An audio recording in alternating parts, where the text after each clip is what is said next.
बिस्मिल्लाहिर्रहमानिर्रहीम। अस्सलामुअलैकुम viewers, welcome to my YouTube channel. आज मैं अपने वीवर्स के लिए स्टीम रोस्ट की इतनी सिंपल सी रेसिपी लेकर आई हूँ। आपने रोस्ट तो बहुत से तरीक़ों से खाया होगा, लेकिन मैं आपको आज अपनी इस रेसिपी में बहुत ही सिंपल तरीके से आपको रोस्ट करना बताऊँगी। और एक दफ़ा आप इस तरीके से बनाएंगे रोस्ट तो यकीनन आप इंशाल्लाह हर बार ही इसी तरीके से बनाएंगे। तो ये देखिए इतना जूसी है और अंदर से इतना ही ये सॉफ्ट है और ज़रा भी कच्चा नहीं है और बिल्कुल पका हुआ है और ज़रा भी ब्लडी नहीं है। आपसे रिक्वेस्ट है कि स्टीम रोस्ट बनाने के लिए मेरी वीडियो को फुल वॉच करें ताकि आपकी मेहनत पैसे ज़ाया ना हो। चलें जी अपनी रेसिपी की तरफ। यहाँ पर मैंने 2 थाई के पीसेस लिए हैं, लेग पीस के साथ हैं, और यहाँ पर इनके मीट से कट्स लगा लिए हैं ताकि जो हमारा मसाला है अच्छी तरह अंदर रच बस जाए। अब यहाँ पर थोड़ा-सा पानी ऐड किया है, 1 चम्मच सिरका ऐड किया है और 1 चम्मच ही अदरक लहसुन का पेस्ट। इसको कम से कम आधे घंटे के लिए हमने रेस्ट देनी है। अब आधे घंटे के बाद मैंने इसको छान लिया है और जो अदरक लहसुन का पेस्ट ऐड किया था वो इसी के अंदर ऐड कर दिया दोबारा से मैंने। अब 1 लेमन लेंगे, इसके ऊपर अच्छी तरह से स्प्रिंकल करेंगे और जो अदरक लहसुन का पेस्ट था वो अच्छी तरह से इसके ऊपर हम अप्लाई कर देंगे।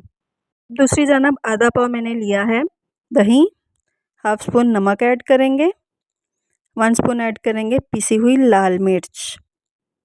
इसके अलावा हाफ़ स्पून हल्दी का ऐड किया है, 1 स्पून ऐड करेंगे पिसा हुआ धनिया का, हाफ़ स्पून पिसा हुआ गरम मसाला और तिक्का पाउडर का आधा पैकेट इससे मैंने ऐड किया है। अच्छी तरह से मिक्स करेंगे और इस मसाले को हम चिकन के ऊपर लगा देंगे और इसको कम से कम 1 आवर के लिए हम मैरिनेशन के लिए रख देंगे।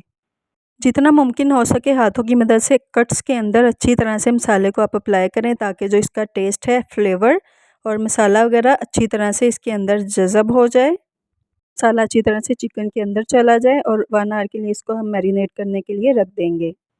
1 आवर के बाद मैंने एक प्रेशर लिया, इसको हीट अप करने के लिए मैंने रखा है 15 मिनट और इसके अंदर स्टीमर रख दी है।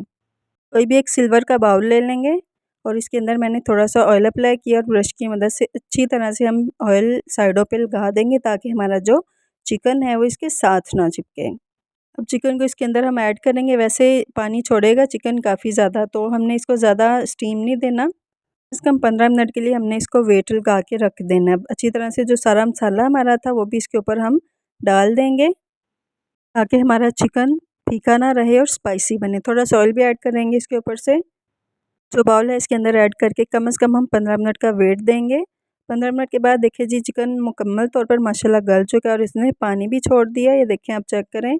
अब एक कढ़ाई लेंगे और इसको थोड़ा-सा इसमें ऑयल ऐड करेंगे आधा कप, और फिर इसको कम से कम हम एक साइड 2 से 3 मिनट के लिए कुक करेंगे जस्ट कलर के लिए, क्योंकि हमारा जो चिकन है वो मुकम्मल गल चुका है। पहले 2 से 3 मिनट के लिए एक साइड को फ्राई करें, फिर दूसरी साइड को इसी तरह से फ्राई कर लें। तो ये देखिए इतनी मज़ेदार सी, इतनी यम्मी सी इसकी लुक आ रही है। इधर आपने इतनी अच्छी रेसिपी पहले कभी नहीं देखी होगी। पर आपसे रिक्वेस्ट है कि मेरे व्यूअर जो फर्स्ट टाइम मेरी वीडियो को वॉच कर रहे हैं, काइंडली सबसे रिक्वेस्ट है कि मेरे चैनल को लाजमी लाइक और सब्सक्राइब भी कर दें। और पुराने व्यूअर्स भी अच्छे से कमेंट्स करें, मुझे बताएगा आपको मेरी आज की वीडियो कैसी लगी है। तो अपना ढेर सारा ख्याल रखें। अल्लाह हाफिज़।